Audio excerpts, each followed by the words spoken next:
I remember once I had a really interesting conversation with my CEO around 2022 or something. We were in Prague, beautiful Airbnb, and we had like a really important meeting to some client.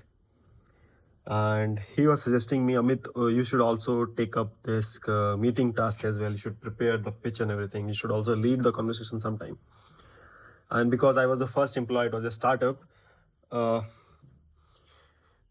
I agree, like in a startup, you have to wear multiple hats and you have to go into that direction. But I straight away told him that it's not a really good idea for me. First of all, yeah, I can do that. But as a chief engineer in that team, my value for time is more important when I solve engineering problems and I excel in that. And I told him straight away, I was hired in this company because of those skill. That was the skill which has made me valuable in this company. The day I lose my edge, the day I don't become the state of the art, there is no place for me in this company, right?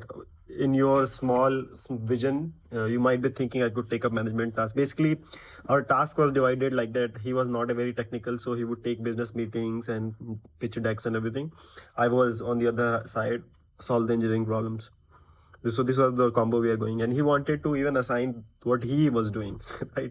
Also take up the engineering, like too much. I could have done that. He also gave me example how he'll on do multiple things and everything. You should always do that.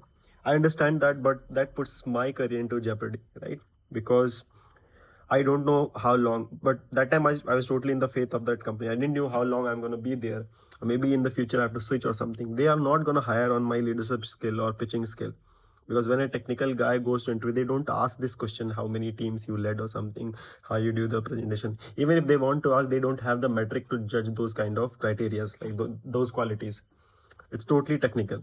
So I wanted to make myself an expert because that was a very safer thing for me to excel. That way I could contribute to my current company as well, or in future something goes wrong, I will still able to make my bread and butter because I will be technically very excelling in those fields. And just distributing myself in management and engineering, that would hamper my capabilities. It's not that at some point I would definitely like to take that kind of role, but in that run it was quite not possible.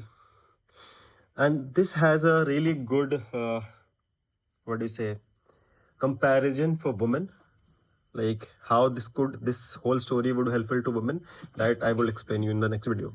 So I hope to see you there.